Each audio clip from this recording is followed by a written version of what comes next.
Miami remains a house of horrors for the Jets. 10 straight losses in South Florida, 26-21 on Monday Night Football last night, 27-21. 4 games into the Aaron Glenn era of Jets football, and things appear to be getting worse week after week. We're going to get into it. Tim McMaster here along with Zach Rosenblatt. Thanks for joining us on the Flight Plan podcast. Give us a great review if you're watching us on YouTube, listening to the audio, whatever you're doing. Extra credit this morning because it's 8:30 if you're tuning in on YouTube, which is early. And Zach was up late writing after that game. And I think how much sleep before you head to the airport here? Let's see. I probably went to bed around 3 a.m. So, I'll have gotten like 4 hours or less of quality sleep. So we'll see. It'll be a nap-filled flight. Unfortunately, probably going to miss the Aaron Glenn press conference, but just absolutely. I had some people saying I should give it an erotica opening to start this pod to honor Connor Hughes because of his tweet that went viral on Sunday from his Jackson Dart anecdote of him and Brian Dable's like sweaty embrace in the locker room. And that if there's anything good to come out of this weekend, it's just the amount of roasting Connor's gotten. I've gotten so many tweets and I've seen so many tweets of people like doing some parody ones about the Jets, some other ones about the Giants. Connor said he's been getting tweeted from teams from fans from random other teams, some erotica fan fiction. And so that's like, it's my new favorite recurring bit because there's probably people that follow the NFL who didn't know Connor before. And now that they just associate him as like this guy who just writes this erotic stuff. So, I enjoyed that. The game, not so much. Like this, man, I'm so exhausted. Like I haven't been around this team as long as a lot of people, obviously, but I was optimistic. It's look, I'm not going to like say it's over.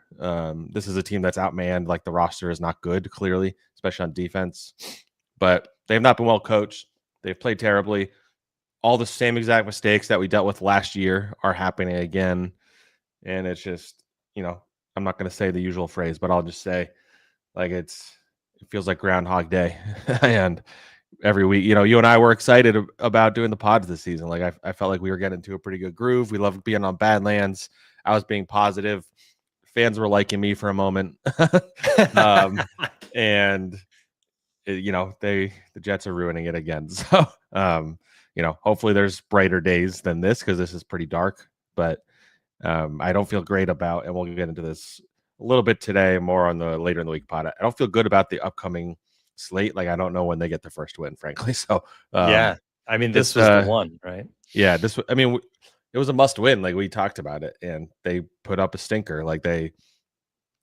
And the moment I'm not gonna stop on it, but we know the moment where it all turned, and as soon as it happened, I think everybody knew that it was about to be a bad night, and then it was. So, yeah. All right, this is the 4 Downs edition of the show, which means we're going to focus in on 4 like themes or moments. So let's get right into it. First down, mistakes and penalties. Breece Hall had the best quote, and I don't know where he pulled this one out. It was fantastic. Teams will shoot themselves in the foot, and we'll come back and shoot ourselves in the head. That was amazing. Like, as soon as he said it, like there's times where I have a pretty good read on quotes that guys say, and I know that like people it's gonna like blow up. That's one where I'm like, okay, I don't care what he says after this. I'm quickly running to my phone. I heard everything. He was great, but it was funny because like you could kind of tell like when we went into the locker room, like the vibe around Breece was that he was gonna be really good because he's always lingering until the very end, and he's kind of sitting at his locker. He's like, man, you guys are really patient, huh? And then he's like, he's putting on his sock and his sock rips. He's like, that's how you know I'm pissed. My sock just ripped off without me even trying. And then he's like, so what do you guys think happened with this game? And everybody's looking at each other like, I mean, all the mistakes, right? And then he finally gets up, and then the first question is, so what did you think about this game? And that's where he fires off that quote. Like I do wonder if he thought about that beforehand because it was so good. And I'm pretty convinced that's going to be something that they do. The Athletic does this too, but like they're going to make that quote page where it just has the quote on it, and fans from every fan base are going to be using that from now on. Like I'm convinced that quote's going to live on because I haven't heard it something summed up. I mean, it's pretty graphic and maybe a little distasteful, but I do think ultimately like it just sums it up because that's the Jets. Like the Dolphins were not playing that well. Like they really weren't. If you like, team. Yeah, they're not good. they have a lot of speed. The Tyreek Yeah. thing we can get into later. Like, that was rough. He was playing pretty well too. But like, he's right. Like, every time the other team hands them something, they turn around and hand it right back. Like, and we could start at the thing I alluded to, which everybody knows. Yep. Let's start with the fumble. I will Jets say, like, even before that, like the very first, the kickoff, they get called for 2 simultaneous penalties, like when they kick it off to the Dolphins. So I was like, oh, that's not a good start. Yeah, but the Dolphins only get a field goal, and then what happens. Yeah. Yeah, they go right down the field. Yeah. 81 yards to the goal line, 76 on the ground, like exactly what you want to see, right? Like grinding it out. Fields was getting yardage on the ground. The running backs are getting it. And then Braylon Allen scores, but he left the football on the 1 yard line. His body went in, and you're right, that was it. And then he gets hurt on the kickoff after that and had to leave the game and didn't come back. But the thing is, Zach, like that was the big one, right? That stands out because it's the momentum killer. Yeah. But there was so many.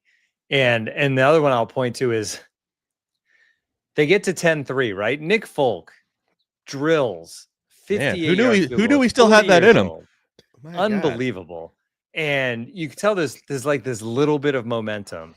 And they interview Aaron Glenn coming off the field, and he's all about like, yep, he calls out, we made mistakes, we didn't do what we needed to do, we turned the ball over, like it was exactly what you don't want. It's like, but we're coming out in the second half and we have the football and we're down a touchdown. And they come out in the second half and they fumble the opening kickoff and give it back to the Dolphins. I mean, it's you can't make it up. I want to say, like, it was almost not exactly as bad, but in terms of like that sequence of events, it kind of felt like when actually against the Dolphins at home, the Black Friday game, where Robert Saleh has a commercial about brushing your teeth or whatever, and then they give up the Fail Mary right before halftime, and then like it was a close game at that point, and then it was over after that. To come out, Isaiah Williams, I mean, not only did he fumble it away, but it was going out of bounds, it looked like, which would have been an automatic at the 40, and he returned it. And then later, he fair caught a punt at the 2 yard line. Like, yeah. But just to go back to the Braylon Allen thing, like that drive, it felt like it did in week 1. Like they were running it every play, and they were running it. Braylon was looking really good. Breece Hall was looking good. Justin Fields was getting some runs. They had 10 runs and 1 pass, and then Braylon Allen lunges towards the end zone, gets the ball punched out. It looked like he almost fumbled it on the kickoff, but he was ruled down as well. But like that was the moment where everything turned. Like that's just how it happened. Like to get all the way down the field, and not only that, he fumbles it. The Dolphins come right back the other way, go 96 yards. We'll get into the defense because I don't want to. I have a problem of stepping on toes of other topics a lot. But yeah. So you have that. You have the penalties. I mean, they had. Are we including penalties in this category? Yes. Is that the plan? Yep, this is penalties. Okay. Yeah. So I mean, they had 16 penalties called against them and 13 accepted. Many of them were pre-snap penalties. I think on offense there was 5 or 6 pre-snap penalties. 5 procedural calls. Yeah. Yeah. There was a handful. Or I should say like 2 that I can remember vividly of post-snap penalties, which would have been the John Simpson unnecessary roughness and the Kiko Maui-Goa. I guess that wasn't necessarily post-snap. I mean, the whistle was technically blown, I guess. But that was brutal because that was 3rd down, and Tua had committed like he was not going to get the first down. And of all the players to come in and hit when they're going to slide, you know what I mean? Seriously, like, Tua. Yeah, the refs are like everybody in the stadium like holds their breath. He was fine, obviously, but like, what a dumb penalty. Yeah, dumb penalty. They had a bunch of holding ones. Like there's no like. Look, I'm about to get into like what Sauce said, which I think there's maybe some truth to it. But at the end of the day, when you have that many penalties, you cannot blame the officials. And when you have 3 turnovers, you cannot blame the officials. And the Jets didn't lose because of the officials, but they certainly didn't help them win. And it was just so many stupid errors like that. And it clouded some good performances. There were some guys we'll highlight in these next upcoming categories, but Sauce had this great quote after the game. He clearly had something he wanted to get off his chest where he's like, maybe I'm not supposed to say this, but he said about how it feels like because the Jets are who they are, that because they're a team that is known for losing, it's as if the refs are quicker to blow the whistle because they maybe assume. He didn't say this, but I like this part. But like they assume because they're the Jets that like that was a penalty. Whereas he's like, I watch a lot of football and I see the winning programs get away with everything. They let them play, and it feels like we get called for everything. And it does feel like that at times, like that. The Garrett Wilson one, Sauce's DPI, like a lot Garrett of these. Wilson touchdown that Yeah, was, sorry, right? The Garrett Wilson, the offensive yeah, pass which was an amazing throw that the refs called back. As Michael Dunger said in the chat, 13 penalties, yet none from Clemens. So yeah, that's amazing. And at one point, actually on the Kiko Maui Go one, I jokingly was like, that had to be Clemens, right? And then Brian Costello was like, why would you say that? Why do you think it's Michael Clemens? Why would you assume that? And it wasn't, obviously, but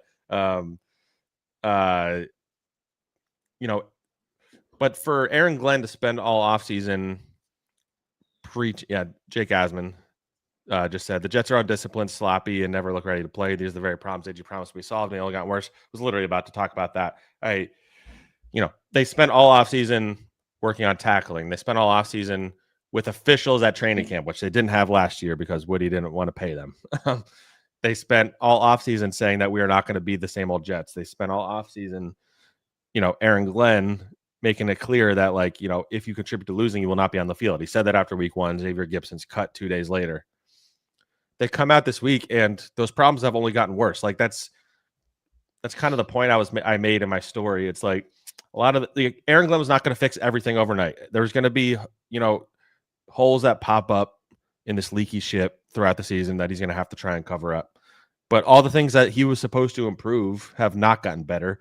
And some things that were not a problem, like the defense, have gotten worse. And so at the end of the day, the finger deserves to get pointed the most at Aaron Glenn because, while they're definitely shorthanded on defense and they don't have much outside of Garrett Wilson in the passing game, it's not really an excuse. He went into the season with this roster. He was a big part of cultivating this roster, and they just do not seem like they're ready to play. I'll say, like, I noticed, and I had somebody else point out to me that was watching the game that it seemed like there was just no energy on the sideline. Even as they were trying to mount a comeback, it seemed like guys were just hanging their head on defense on the sideline. Not a lot of guys pumping each other up. And, obviously when you're losing like this, it's hard to keep your head up, so to speak. But, who are the leaders that are rallying this group? Like, they had leaders on last year's team. Like, whatever you say about Aaron Rodgers, he was one to this team.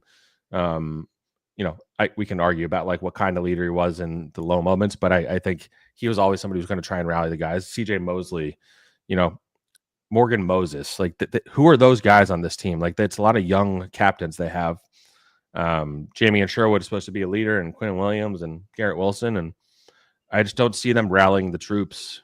I was going to say, like, Sauce and Garrett and Sauce even said, like, back when we were rookies, like, those guys aren't young anymore, right? Yep. Like Sauce and Garrett. It's time to be the leaders. I said this on the way out of the locker room. Like, it's kind of remarkable to me how many of these post-game losses where, as reporters, we have sought out Sauce Gardner, Breece Hall, Garrett Wilson every game. Like, it's because we know they have great quotes and all that stuff, but they're the center of this universe, and so it's on them to fix a lot of this. So, yeah, I mean, we can get to the next down. I don't want to rant for too long because we'll probably have some more to talk about later in the week on this topic, but it's just disappointing because, they were supposed to be a more buttoned up operation, and it feels like all the buttons are falling off their shirt right now. I like that. All right. Second down. That was a long first down. Second down. Yeah, I'll be quicker. The defense, which the defense was supposed to, this was the strength a couple of years ago. And now it's bad. You tweeted this morning. I'm going to steal it from you just to set this up this year. No takeaways, 6 sacks, 27 plus points in 3 of the 4 games. And they're 30th in defensive EPA for dropbacks. I mean, it's just bad. The offense did outgain the Dolphins yesterday, but the defense was poor. I mean, the tackling is still bad. Tony Adams, I have no idea what business he has being on that field. Like, he had another over pursuit. I believe I want to say it was Darren Waller, maybe, or a running back. I can't remember, but it was like where he ran up to the guy and he had no idea what he was doing. And that happens way too often.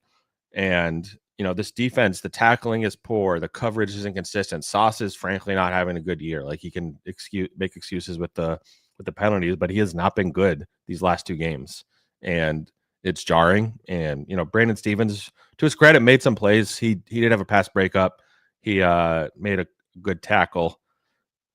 He wasn't as obvious to me as a problem in this game, but Sauce wasn't traveling, and Tyreek was playing well before he had that brutal injury.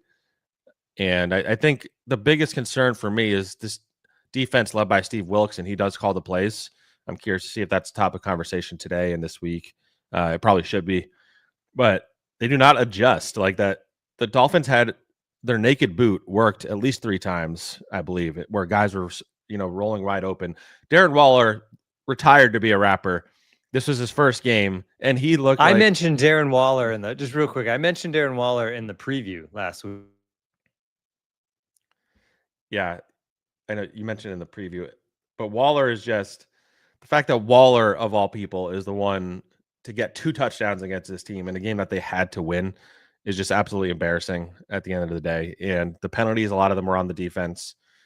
And, Sauce, this was a quote that I only caught the end of it, so I didn't tweet it because I didn't want to act like I was completely there for all of it. But he kind of blamed the lack, they blitzed, I believe, on, I want to say the second Darren Waller touchdown.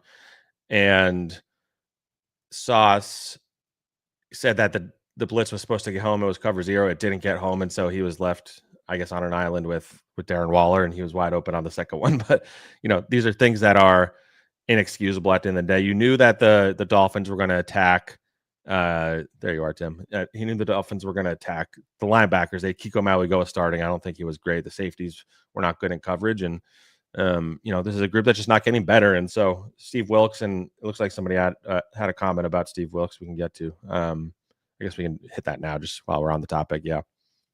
Yeah, Kevin O. Peterson, how much longer are they going to let Wilkes completely misuse personnel and run the same scheme that keeps getting torched over and over again? Hackett 2.0.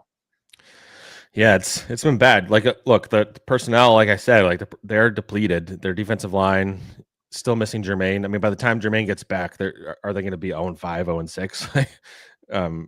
It's not great, but that was a problem coming into the season. So you have Michael Clements playing more snaps than Will McDonald, who can't play against the run, and their backups aren't particularly good. You have Kiko Maui starting. You have Tony Adams starting. Like, this is just not a good defense. They have the core that is supposed to be really good, but they haven't been good enough. Jamie and Sherwood, Sauce Gardner.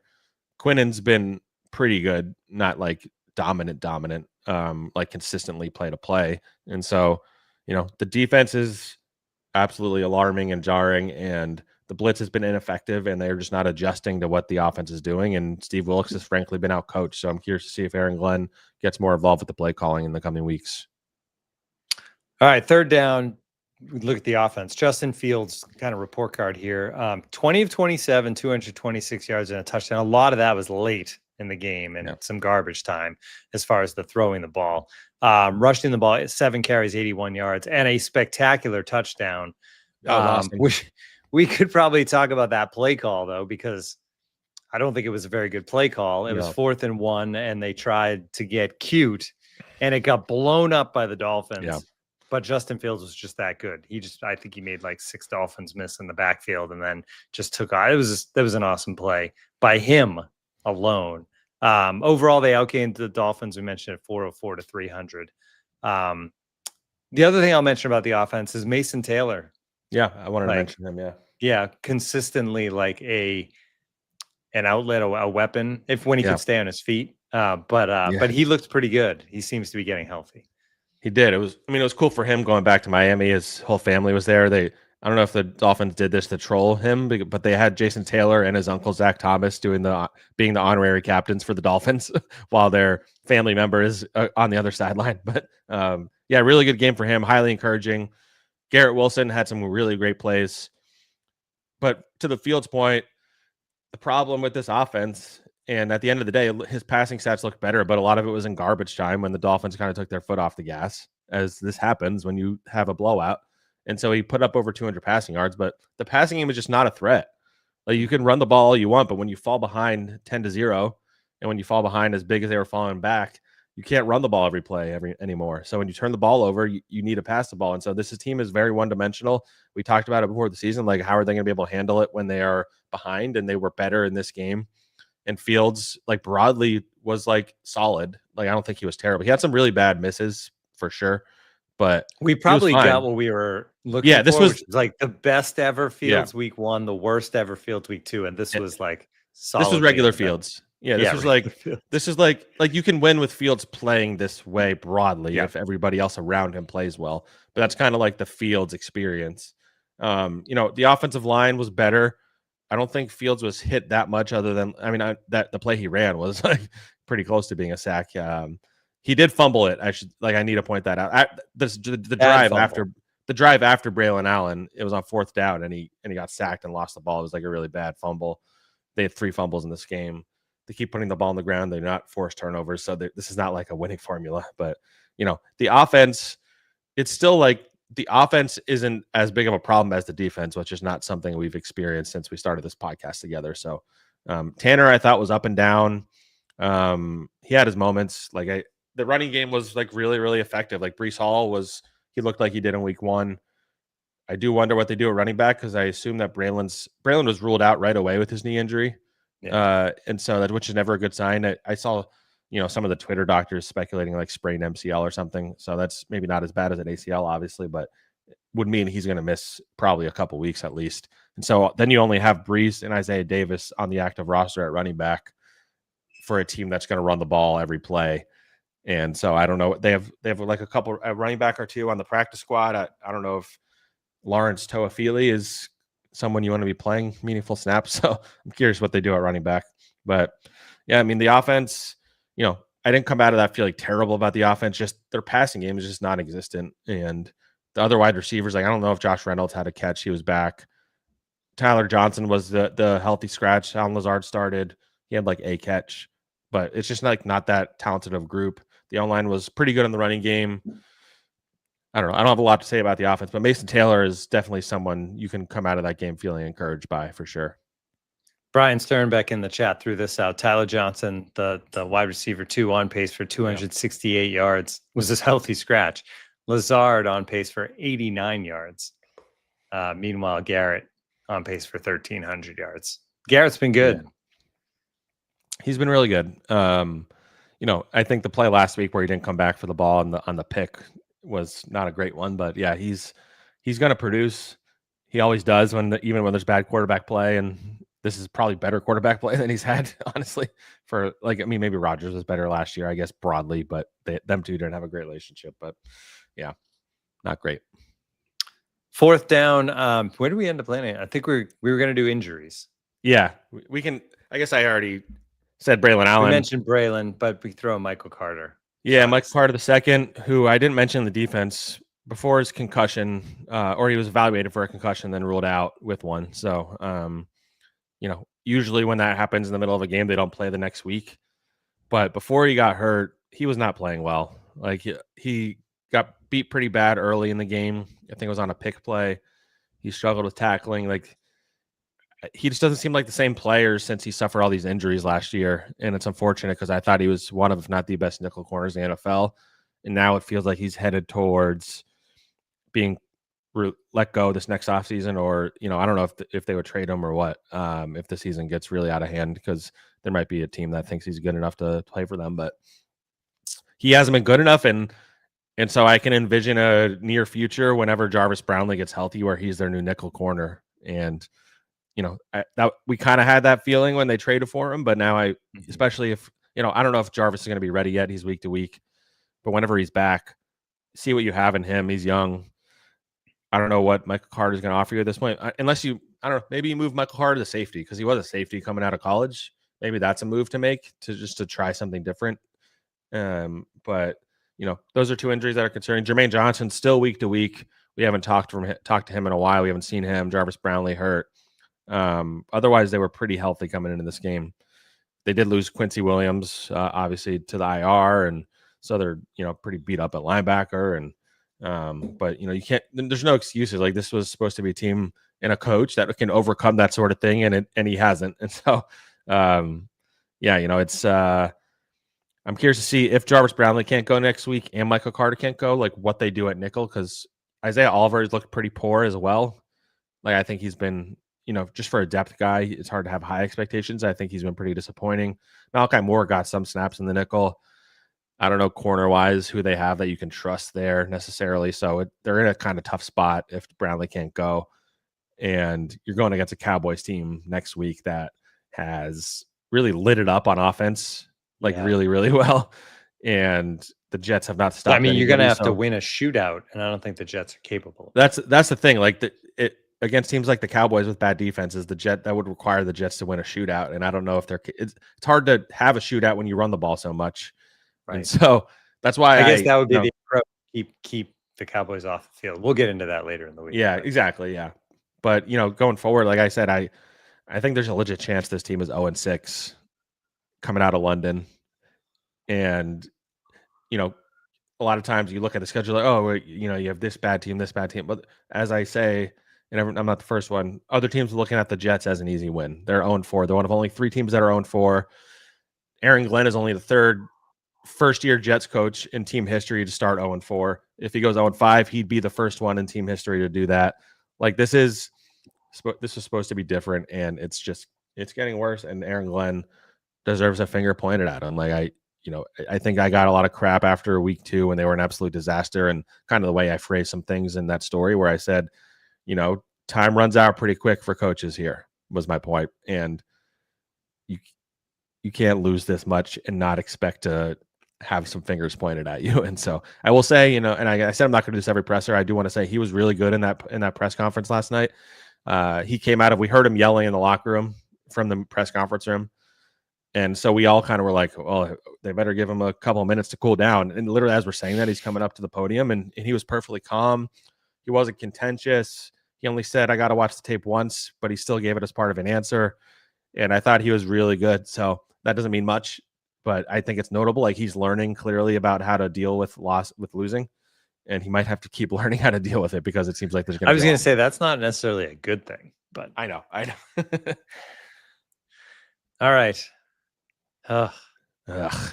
Thank you for everyone who tuned in. I'll just say that. Is there a way to put in the podcast? Is there a way to put in the podcast description that noise? Just like that's just all it says in there. Title of the episode. And thank you for the few people that threw in tips too, Kevin and Jake. We got one. We got one more at the end. We got one more at the end. Yeah, so Kevin. One more question from Kevin. See parallels between AG and Gerard Mayo. Ooh, I think that's extreme because I don't think it's that level of bad. I know it feels really bad right now, but Gerard Mayo had one of the worst debut seasons I've ever seen.